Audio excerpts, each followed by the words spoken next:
Welcome back to the Museum of Aquarium and Pet History, otherwise known as moaf.org. Be sure to watch all the videos this month. We got a lot of really cool ones.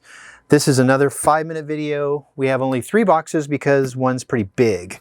So let's get started. Try to keep with our 5-minute time schedule. Now this packed well, large bubble wrap.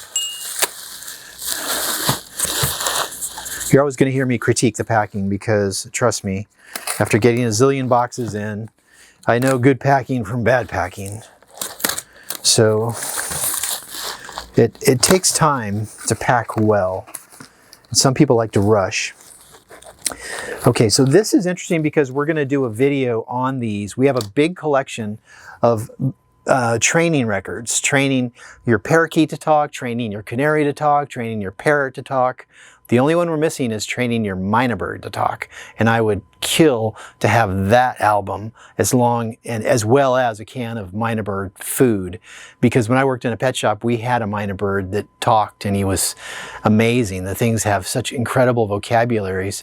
They're really the foreign version of a raven. You know, ravens can learn to talk, you know, our native crows or ravens. But mynah birds now are illegal. California makes everything illegal. And we used to have them as pets back when I was a kid working in pet shops. And they were great talkers. And from like the 1930s on, there was these albums that they made on how to train your birds to talk. This was an old one. It's 78 RPM. For those of you that are young, record players had 4 speeds: 16, 33, 78, 16, 33, 45, and 78. 78 being the fastest.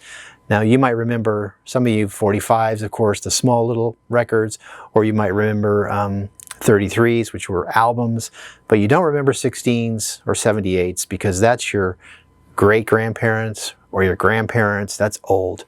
But it's really cool. We've got probably 50 different records on how to train birds to talk.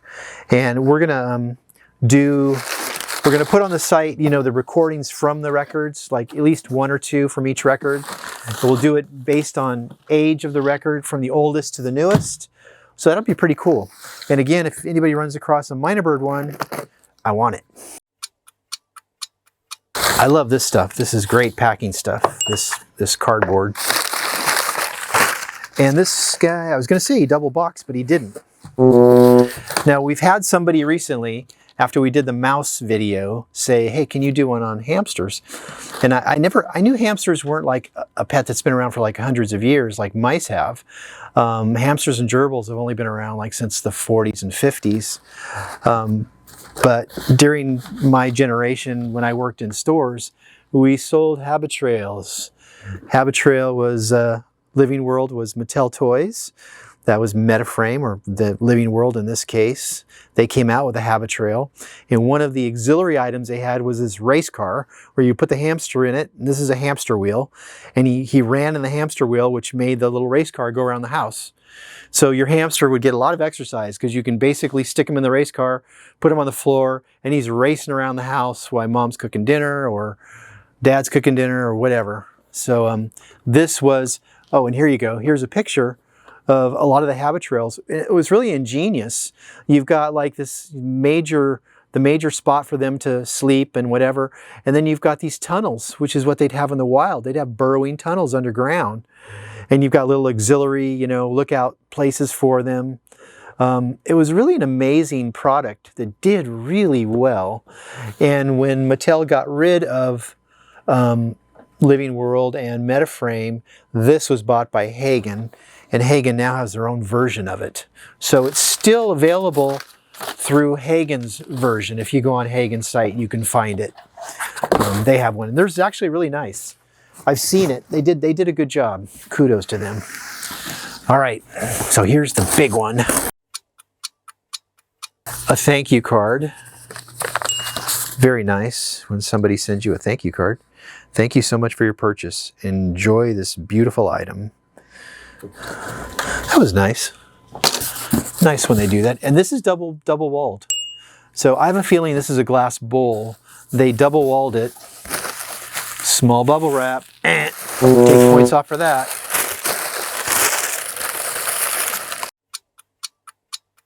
And it is bubble wrapped, kind of like two different ways. Bubble and foam wrapped. Well, the box is heavy duty, and the way they packed it, I don't think there's any problem.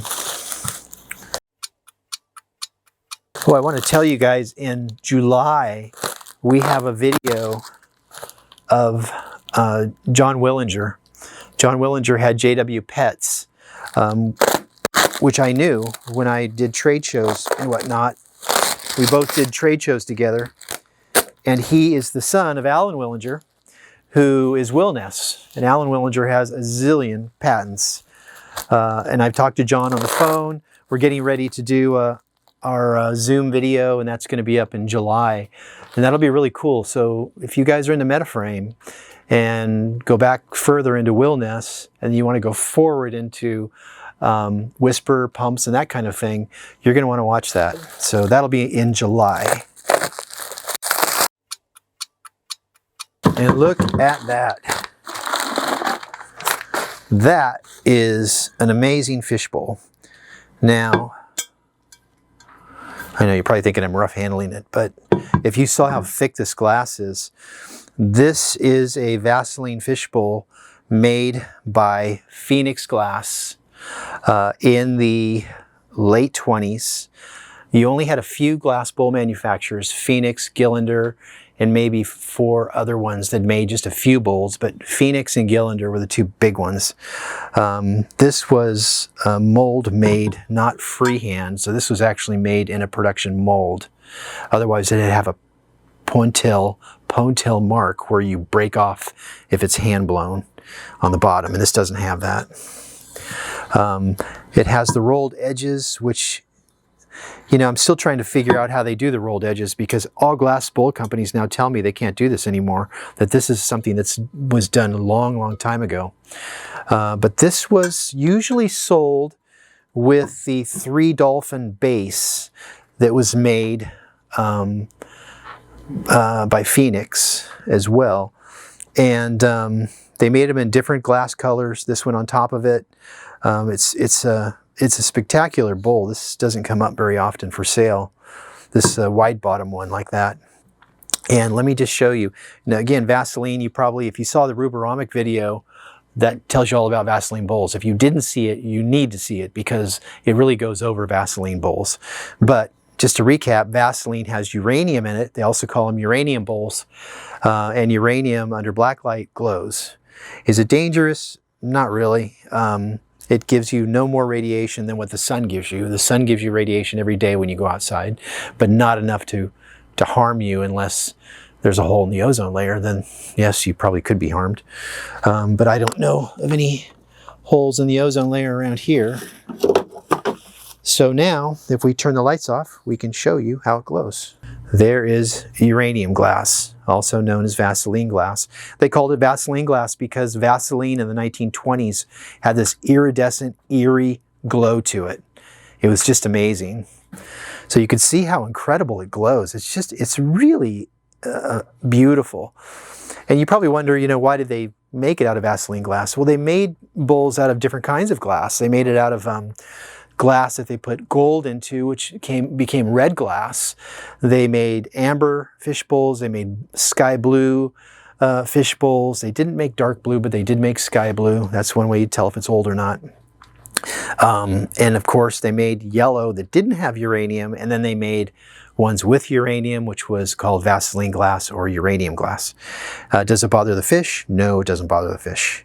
Is it pretty cool? Yeah, it's amazing, really.